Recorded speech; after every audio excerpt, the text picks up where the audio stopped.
Dear class, welcome back. This is now term 2. We are going to continue our studies as usual. You know, you have been in a break, but now it's now time to resume studies. So this term we shall continue just as we are at school. We shall be taking quizzes, we shall be taking continuous assessments, we shall be taking notes, we shall be interacting in different ways using different platforms. So last time we ended with Unit 6, which is market research, though we did not complete it. So we are going to continue with Unit 6 till when we finish it. So this is going to be our first lesson. The objective of today's lesson, or lesson 1, will be, by the end of the lesson, you will be able to number 1, explain customer data collection, 2, analyze methods of collecting customer data, and number 3, you will be able to examine the factors that determine the methods to get customer feedback.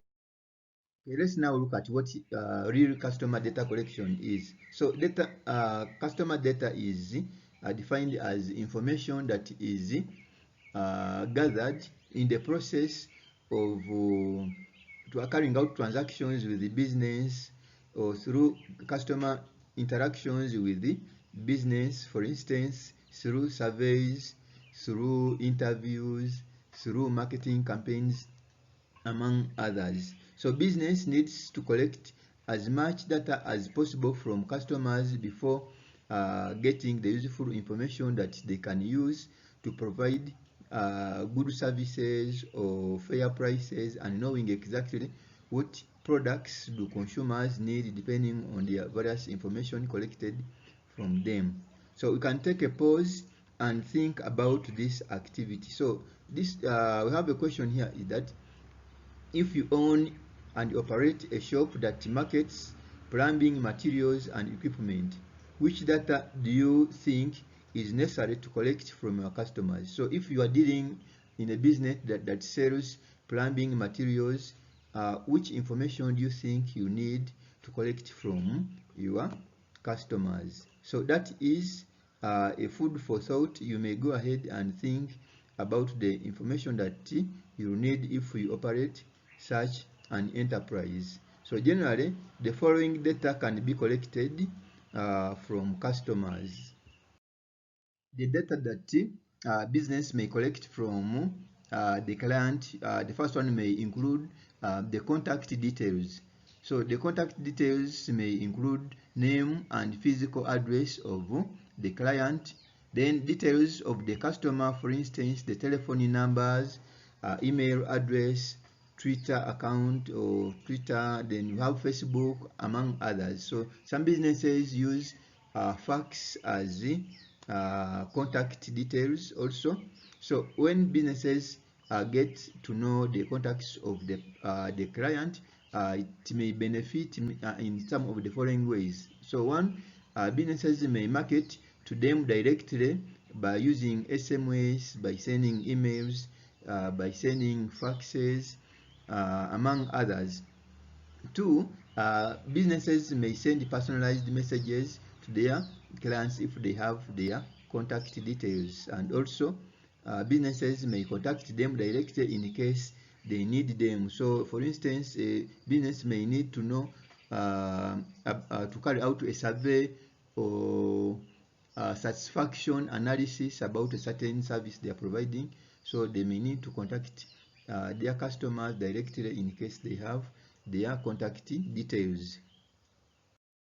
The second issue that may be looked at while collecting customer data is what you call customer profile. So I guess you may need to know the meaning of a profile. A profile is like an account of someone's life or events that have happened to someone. So in this case, we may not look at everything about our customers. We look at specific things. So first of all, customer profiling is a way to create a portrait of your customers to help you make design decisions concerning your services. So customer profiling has some of the following elements. First of all, we look at demographics. So demographics look at things like date of birth, gender, sex, race, age, among others. And then you have what we call the socioeconomics. So in this case, we look at the incomes, levels of education, current occupation, marital status, among others. Then there is the component of the geographic. So in this case, on the geographic, look at the location where the client lives, or the town, the city, or a given sector where the client stays. Then you look at the characteristics of the residence area where the client stays. So that one may also enable you to use that data to make some decisions. Then there is psychographic. This is about behavior, beliefs, and personality, including their hobbies, style, and the fears, even their worries. Then there is the behavior component.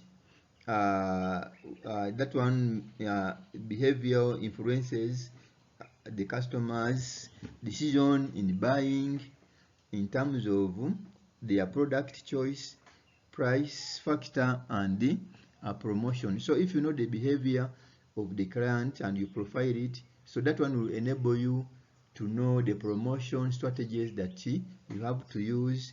You need to know how a given change in the prices may affect demand for your product, and how people feel when certain things are done. For instance, some individuals may worry much about conservation, so business may have that component of conserving the environment, among others. So another thing that we may look at when collecting data from clients or from customers is we look at the transaction history of the customer. So the transaction history of the customer is a report that shows all transactions that particular customer has effected with the business in a selected date range. So it shows when they started buying from the business, the average value of their purchases, the type of products they have bought so far. So when such information is taken, it serves the purpose of rating customer, to identify the most valuable customers for that business, and knowing the payment habits, and decide on what methods of payment to accept in future. So now we are going to continue by looking at methods of collecting customer data. So I know this might be not your first time to learn about methods of collecting data. So we have especially people doing geography, people studying perhaps mathematics. So you may relate what you studied in other subjects to entrepreneurship. It's highly advisable that we connect what we study in different subjects as well. So there are different methods that are used to collect data by businesses from their customers. So generally, the methods used to collect data may vary from one business to another business, or some of them are commonly used by maybe all businesses. So we are going to look at some of them. So the first one that we are going to talk about is the telephone survey. We all use telephones, and having telephone has become a basic need to all of us. So businesses may use telephones to carry out surveys by calling customers and ask them a few questions about business and or its services. So it may businesses may hire specific skilled people to carry out the calling and the recording of the responses from the respective clients or from potential customers. So the second method is the suggestion boxes or feedback box. We have an idea about the suggestion boxes. You have seen this being done especially in schools and in some other public places. So after getting a service, like maybe in a restaurant, they may put there a suggestion box where you have to write about the service you have got. Or even if it is in the school may have a suggestion box somewhere on the wall, so that students can post their complaints, and the school administration or the prefect's body is responsible for reading those suggestions deposited in the suggestion boxes and act accordingly. So that one can also be applied in all businesses to collect data from customers. So the third method that can be used to collect data from customers is what we call the questionnaire method. So the questionnaires are developed and given to customers to fill and return.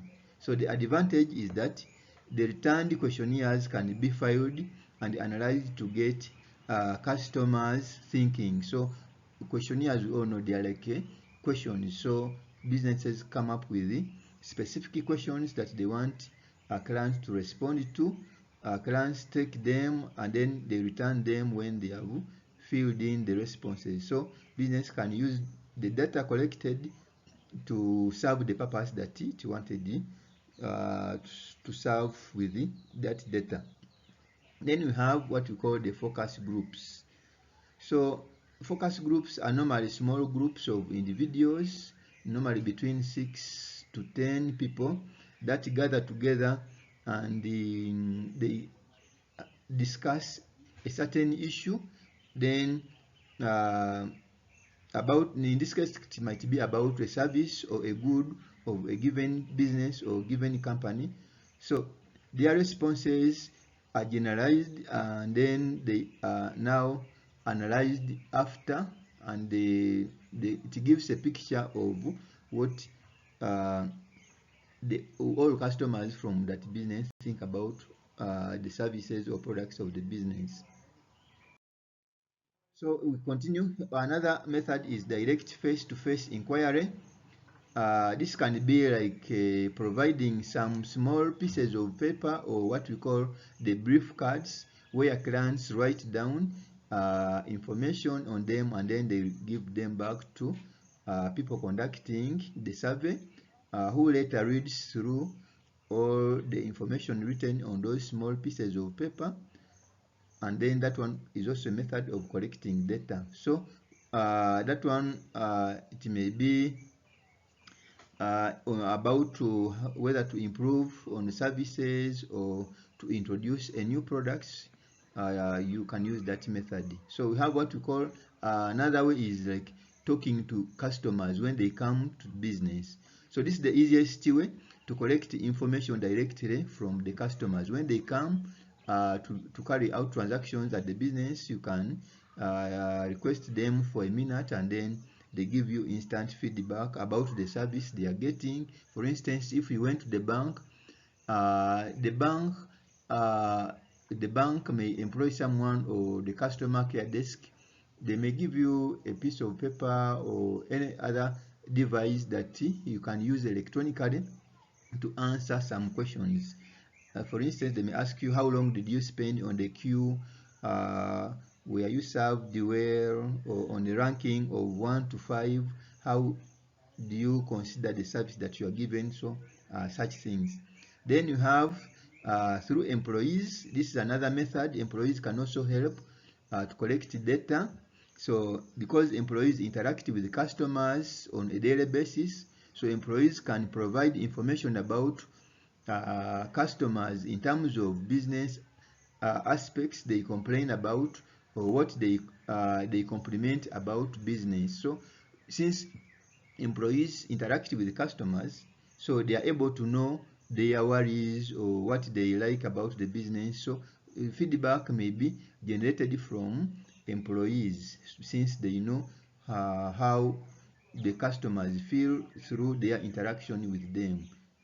And then lastly, what we can talk about is like if you are the owner of the business, on a certain day you may choose to be your own customer. So this works best in large organizations with branches where a staff may not know each other. So okay, you may not be the owner, but you may be a worker, but the management in one branch may send a fellow worker in another branch, but when those people don't know that maybe that person is also an employee in that organization.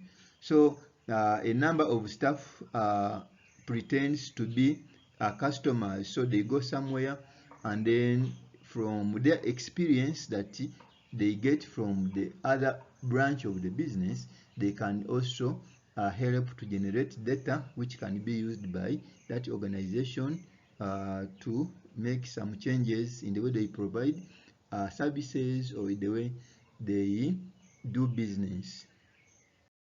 As we come to the end of our lesson, let's look at the last part of it, and this is about factors that determine the methods to get customer feedback or to get data from customers. The first one, we may talk about the nature of the information needed. So the nature of the information required determines the method to be used. So we talked about, for instance, suggestion boxes. So when you take an example of that one, sometimes students or clients may want to be confidential. So by using suggestion boxes, they are quite sure that they will not be known, or the school administration or any other institution may not take harsh response against them in case they raised an issue that may not seem to be nice in that context. So in that case, the information is really very confidential. So using like for instance telephone survey may not be really good if the information is say confidential and the respondent doesn't want to be known but is willing to provide the information. So in that case, you can see that maybe other methods may methods which promote confidentiality may be used other than those ones that may reveal the respondent. So we may also have the cost of collecting feedback. Some methods are more expensive than others. So you may take an example of, say, calling on phone. It may be somehow expensive compared to maybe questionnaire, where you just have to give and also sometimes questionnaire may also sometimes be expensive because you may need to travel, but when you use say suggestion boxes may be cheaper like that, depending on the kind of information you need to get from the customers. And then you have the time available. For example, if business quickly needs feedback in the shortest time possible, it can use the telephone as the easiest way to get information if time is really limited. Then we have the nature of customers. For example, if customers are well educated and have access to internet, you can use emails to get feedback.